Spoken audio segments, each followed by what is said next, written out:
Hello, my Jewish learning. It is very exciting to be back on.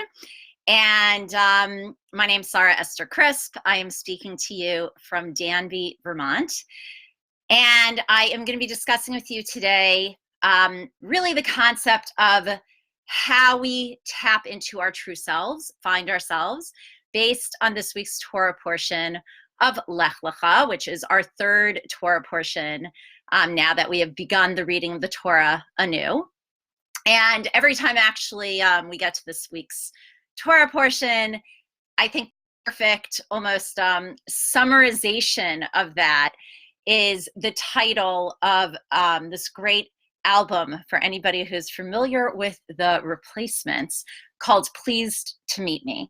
And that's what this is really about, figuring out who we are, discovering our true selves. And we have this teaching, this insight, this approach to recognizing that discovering our authentic selves and knowing that we are not bound to our default settings, to where we come from, to how we've been raised, to what we've been around, to what our exposure has been, and that we can always shift, we can always change, we can always transform ourselves in our reality, is what the focus of the opening of this week's Torah portion is all about. And very often when you look even at the name of the portion itself, Lech Lecha, it begins in the English with go forth. And yet the literal meaning is lech, go, and lecha, to yourself. So there's this idea of both going out and coming back and needing to sometimes remove ourselves even from ourselves in order to come back and discover ourselves.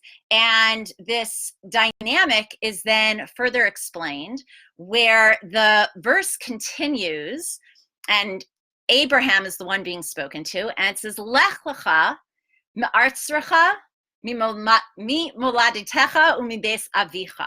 Go out from your land and from, your birthplace and from your father's home. And that these three stages are going to be foundational and essential to discovering ourselves, and that there's a way of understanding them both in terms of like an internal process that we go through and also almost like the external influences that we have to separate from. So we begin with go from your land. And on the external level, that is the concept of removing ourselves, again, temporarily, but not allowing society at large to influence us. What culture is telling us, what the fads are saying, whatever is happening in the world at large that is trying to define who we are or who we should be or how we should be, remove yourself from that. Don't allow social media to dictate how you should be living your life, right? So then on an internal level, it's explained from the Midrash Rabbah that Aretz, from your land, is connected to the concept of Ratzon, which is really like your will and your instinct and what's natural to you. And, remove yourself from that as well. Don't just go with what comes easily, what comes naturally, what you might desire in, the most base of ways. Remove yourself from that. And then it continues and it says, Mimoladitecha, your birthplace. And this is really your inner environment, what's closer to you. This is your community. This is the schools you've gone to. These are your neighbors and the people who know you. And there's something about, especially as we grow up, that we are so easily defined by the people around us in many ways. And that it's hard for them to sometimes see us in a different light. It's like if your kid ever switches schools or when you go off to college and suddenly you can start new. Nobody knows you. Nobody knows, the mistakes you made. Nobody knows how you were. You're not being judged or looked at or boxed in or limited to the way you have been or have been seen. And so you also have to remove yourself from your community. And on an internal level, this is really the idea also of like, your environment, your emotional, behavioral self, you know, how you've always understood how you react, how you feel, how you behave in certain ways. And then ultimately it says, from your father's home. And this is the idea that even within our innermost place, where we've been raised, within our family, within our parents, and within our own house, you know, we are not limited to whatever genetics or hereditary, you know, influences there are.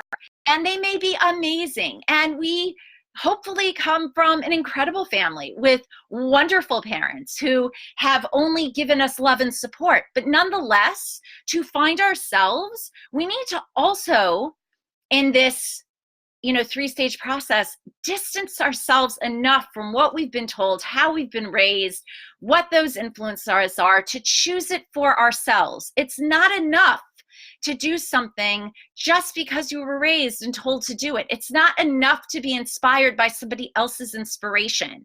It's not enough to just follow blindly in somebody else's footsteps. We need to choose it for ourselves, even if we end up choosing exactly what we were raised with and what our parents want from us. We need to choose it. It needs to come from us. And we understand this then internally, the concept of Avicha, our father's home, is related to the concept of wisdom. And that we sometimes even need to get out of our own heads. We need to remove ourselves from what we have seen and determined, you know, how we need to be, or what we've always thought, and be able to look at ourselves and look at our surroundings and look at our influences and look at all the different things that have shaped who we have been up until this point, and then determine what is right and what is true and where we want to go and who we want to be and who we want to become. And that this is all this process of finding ourselves and going to ourselves and revealing our authentic selves, which is really what life is all about and what we were created to do. And even more importantly, this idea of recognizing that when we separate for a time being from our limited, finite selves and truly open ourselves up, it allows us to connect to our infinite divine selves and potential. So with that, we should all be blessed with a beautiful Shabbos, one in which we can tap into who we are in our essence and who we're capable of becoming. And it should really be a process of finding our true selves and going to ourselves. So thank you so much. Oh, and next Wednesday, or this coming Wednesday, on November 13th, I am going to be doing at 12 o'clock a Facebook Live video just like this, but it's going to be prayer related. So hopefully you will be able to join. So have a beautiful Shabbos.